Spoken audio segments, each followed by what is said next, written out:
Taking an air balloon ride. You might be able to rent one. You may have to go up with the conductor. The cost. There will be a cost to rent the balloon. Forced impressions. Are you scared of heights? Will you have to work something specific about the hot air balloon? Likely not. Otherwise, you wouldn't consider it. Focus interactive. Well, part of being in a hot air balloon, if you don't have a conductor up there with you, is that you're going to have to focus on things such as keeping the air balloon filled. You also have to focus on things such as increasing your weight, decreasing your weight. So that might take time away from focusing on one another.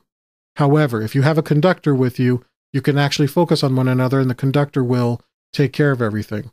Problem with having the conductor there is that you can't really get into super private conversation topics. So that's a negative. Is there an easy out? No, unless you want to fall to your death. No easy out of a hot air balloon. Sexability. Can you have sex in a hot air balloon? Yeah, you probably could figure it out, especially if you're alone up there, and you would have to probably make it a quickie. But it is possible. So this one gives you about 2.5, so we'll say 2 out of 5 stars. A vineyard tour. There's a lot of wineries and vineyards that you can actually take a tour of their breweries and see how the wine is made and get lots of information. The cost. A lot of the vineyards offer tours for free, and those that do charge for it charge a very minor fee. Forced impressions. You're getting a chance to see how all kinds of different wines are made, how all kinds of different alcohols are produced, so there's enough variety there that you're not forced to take an impression that may be positive or negative. Focus interactive. Because you're on a tour, you really have to pay attention to the tour and what you're being shown. You don't really have that much time to talk to each other. So that's a negative. An easy out. Because it's a winery or a vineyard tour, you can always speak to the tour guide and say, look, I have to leave right now. And if you don't know where you're going, they can point you in the right direction, or you can simply backtrack your footsteps. Sexability. If the place is huge, if you're dealing with a huge vineyard or a huge winery, you'll be able to find a secret place to get intimate. So that's a positive. So this one has 4 out of 5 stars. Apple picking. Apple picking has become something that a lot of families like to do together. They go out, they pick apples as a family, and then they buy the apples that they picked. It makes a decent first date. Number 1, the cost. You only pay for the apples you pick. So if you don't want to spend a lot of money, just don't pick too many apples. Number 2, there's no forced impressions here because you're not forced to pick as many apples as you can. You pick what you want, when you want, and you go at your own pace. Focus interactive. If you're picking apples sparingly and spend that time talking to one another, it's a wonderful opportunity to really get a lot of conversation in. An easy out. You're going to an apple orchard, and as long as you know where you are, you can find your way out of there if need be. Number 5, sexability. If the orchard is big enough and there's a lot of plants and a lot of shrubbery and so on, you'll be able to find a place to be a little bit intimate. This one gets a 5 out of 5. A TV taping. Now this is where you will actually sit in the audience of a TV show that's being taped. Most of those, if you have any sort of TV station or production house in the city where you live in, they all have a locally produced show and they're always looking to fill up the audience. It's usually on a first come, first served basis. The cost. There is no cost. They don't charge you to be an audience member. They usually struggle to give away the tickets.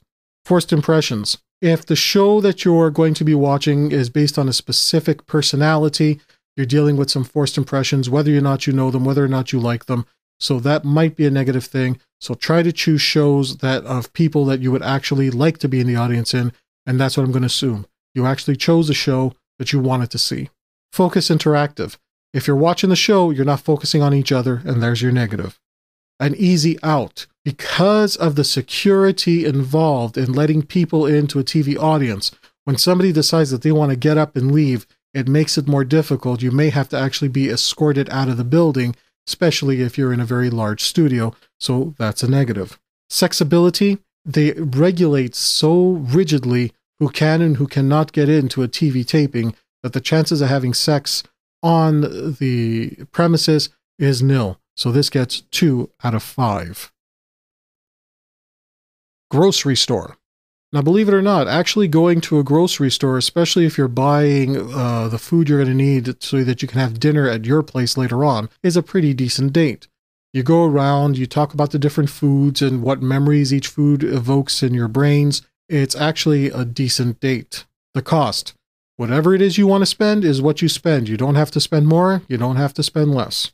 Forced impressions. Because of the variety of products that people can buy, there's always going to be something for everybody, so that works. Focus interactive. Because the products themselves don't require you to interact with them, you two can interact with each other and use the products as a means to connect. An easy out. It's a grocery store. If you don't like what's going on in there, you can just leave the food behind and take a walk. Sexability. The ability to have sex in a grocery store is actually pretty dismal, just because they have so many staff working. Even if you go to a grocery store late at night, there's all this staff there trying to restock the shelves. There is very, very little privacy, unless the grocery store has a bathroom that you can sneak into. But for the time being, I'm simply going to say no. So this gets a 4 out of 5 stars. The playground at night. This one was given to me by one of the people who attended this type of lecture, and it reminded me of a date that I had. I had a girl at my place. We started to get intimate. We needed to take a break for reasons that I won't get into.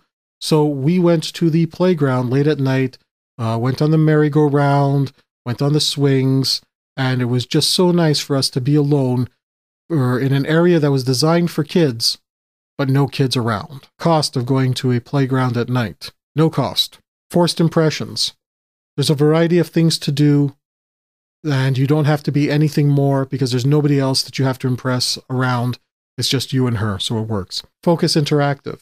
Whether you're on the merry-go-round or you're on the swings or the seesaw or what else is there, there is only one person that you're going to be interacting with, and that's her.